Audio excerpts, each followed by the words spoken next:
जय माता जी। श्री दुर्गा सप्तशती का 12वां अध्याय।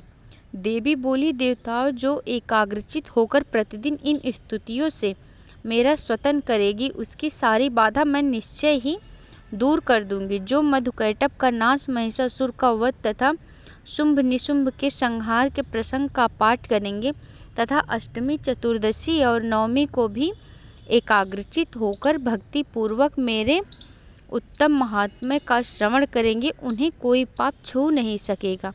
उन पर पाप जनित आपत्तियां भी नहीं आएंगी।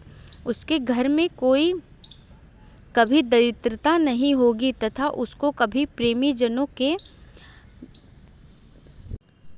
जनियों का कष्ट भी नहीं होगा। इतना ही नहीं, उन्हें शत्रु से, लुटेरों से, राजा से, शस्त्र से, अग्नि से तथा जल की राशि से कभी भय नहीं होगा। इसलिए सबको एकाग्रचित होकर भक्ति पूर्वक मेरे इस महात्म्य को सदा पढ़ना और सुनना चाहिए।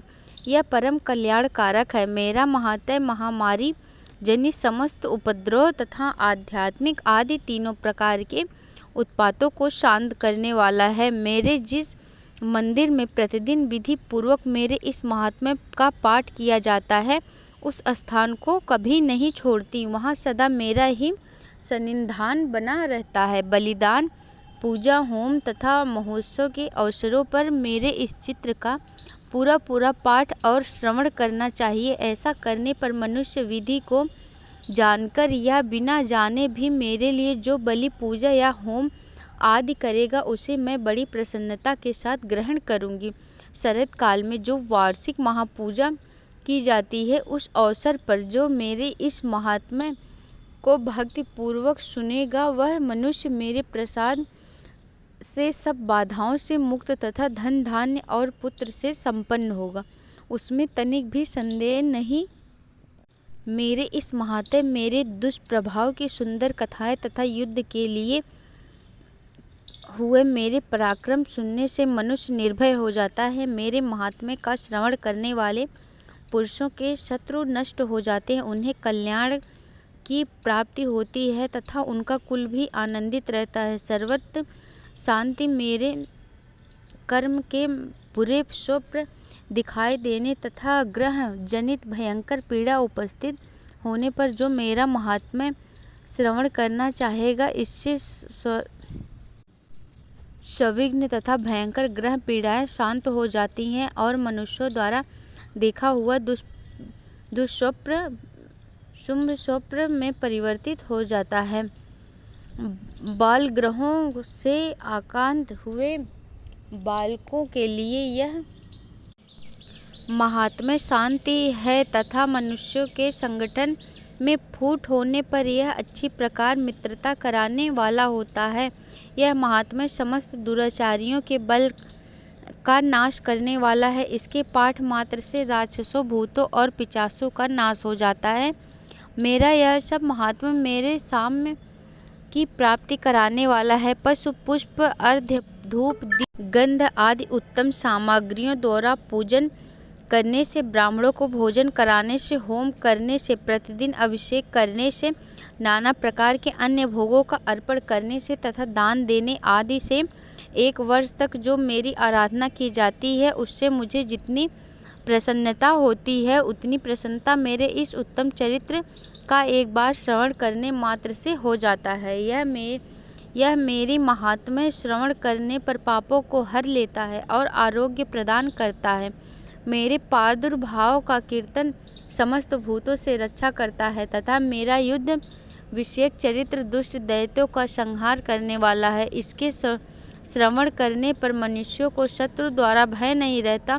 देवताओं, तुमने जो ब्रह्मा ऋषियों और जो मेरी स्तुतियाँ की है तथा ब्रह्मा जी ने जो स्तुतियाँ की हैं, वे सभी कल्याणमय बुद्धि प्रदान करती हैं। वन में सोने, मार्ग में या फिर दावानल से घिरे जाने पर, निर्जल स्थान में लुटेरों के दांव में पड़ जाने या शत्रुओं से पकड़ जाने अथवा जंगल में सिंह, व्याघ्र या जंगली हाथियों के पीछा करने पर, कुपित राजा के आदेश से वध या बंधन के स्थान में ले जाए जाने पर अथवा महासागर में नाव पर बैठने के बाद भारी तूफान से नाव के डगमगाने पर और अत्यंत भयंकर युद्ध में शस्त्रों का प्रहार होने पर अथवा वेदना से पीड़ना होने पर किम बहुना सभी प्रकार बाधाओं के उपस्थित होने पर जो मेरे इस चित्र का स्मरण करता है पुरुष से दूर भागते हैं। मार्कंडेय ऋषि कहते हैं, ऐसा कहकर प्रचंड पराक्रम वाली भगवती चंडिका सब देवताओं को देखते देखते वही अंतर्ध्यान हो गई। फिर समस्त देवता भी शत्रुओं के मारे जाने से निर्भय होकर पहले की तरह यज्ञ भाग का उपभोग करते हुए अपने अपने अधिकार का पालन करने लगे। संसार का विध्वंस करने वाले महाभयंकर अतुल्य पराक्रमी देव शुंभ तथा महाबली निशुंभ के युद्ध में देवी द्वारा मारे जाने पर शेष दैत्य पाताल लोक में चले गए। राजन, इस प्रकार भगवती अंबिका देवी नित्य होते हुए भी पुनः पुनः प्रकट होकर जगत की रक्षा करती हैं। वे ही इस विश्व को मोहित करती हैं और वे ही इस जगत को जन्म देती हैं और वे ही प्रार्थना करने पर संतुष्ट होकर विज्ञान एवं समृद्धि प्रदान करती हैं। राजन, महाप्रलय के समय महामारी का स्वरूप धारण करने वाली वे महाकाली ही इस समस्त ब्रह्मांड में व्याप्त है। वे ही समय समय पर महामारी होती है, वही स्वयं अजन्मा होती हुई भी सृष्टि के रूप में प्रकट होती हैं। वे ही सनातनी देवी ही समयानुसार संपूर्ण भूतों की रक्षा करती हैं। मनुष्य के अभ्युदय के समय वे ही घर में लक्ष्मी के रूप में स्थित होकर उन्नति प्रदान करती हैं और वे ही अभाव के समय दरिद्रता बनकर विनाश का कारण। पुष्प, धूप और गंध आदि से पूजन करके उनकी स्तुति करने पर वे धन, पुत्र, धार्मिक बुद्धि तथा उत्तम गति प्रदान करती हैं। जय माता दी। इस प्रकार श्री मार्कंडेय पुराण में सवर्णिक मनवंतर की कथा के अंतर्गत देवी महात्म्य में फल स्तुति नामक 12वां अध्याय पूर्ण हुआ।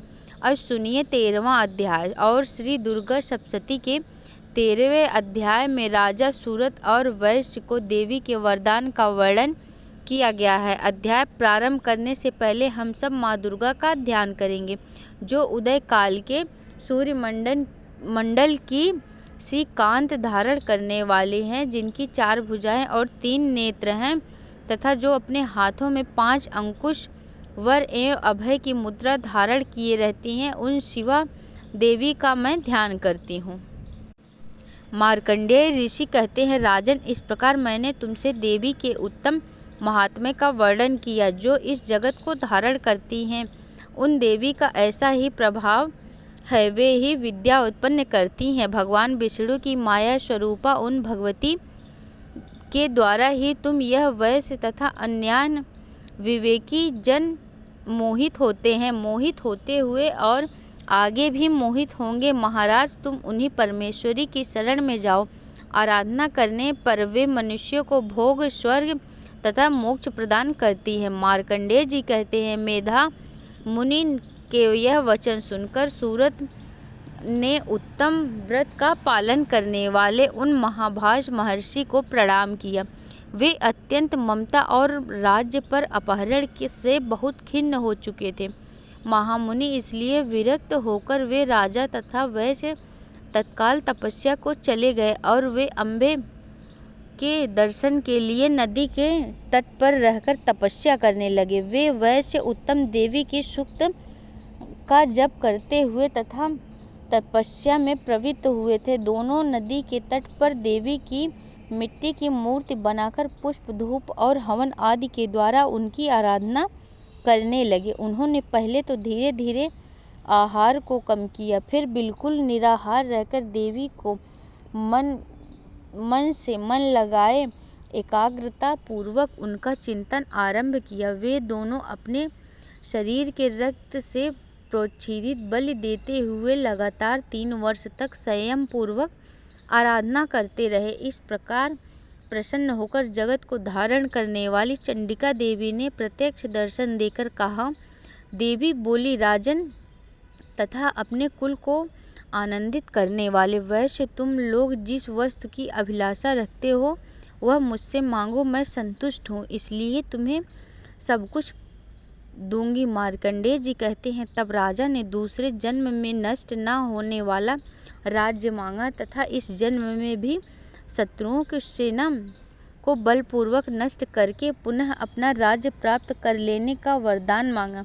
वैश्य का चित्त संसार की ओर से खिन्न एवं विरक्त हो चुका था और वे बड़े बुद्धिमान थे, अतः उस समय उन्होंने तो ममता और अहंता रूप आसक्ति का नाश करने वाला ज्ञान मांगा। देवी बोली, राजन, तुम तो थोड़े ही दिनों में शत्रुओं को मारकर अपना राज्य प्राप्त कर लोगे। अब वहाँ तुम्हारा राज्य स्थिर रहेगा, फिर मृत्यु के पश्चात तुम भगवान विवस्वान अर्थात सूर्य के अंश से जन्म लेकर इस पृथ्वी पर सावर्णिक मनु के नाम से विख्यात होगे। वैश्य, तुमने भी जिस वर को मुझसे प्राप्त करने की इच्छा की है उसे देती हूँ, तुम्हें मोक्ष के लिए ज्ञान प्राप्त होगा।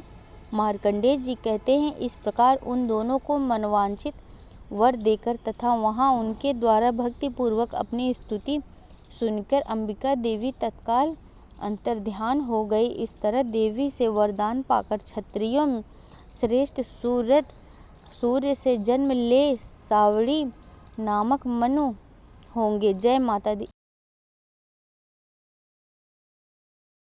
इस प्रकार श्री मार्कंडेय जी पुराण में सवर्णिक मनवंतर की कथा के अंतर्गत देवी महात्म्य में सूरत और वैश्य को वरदान नामक 13 अध्याय पूर्ण हुआ।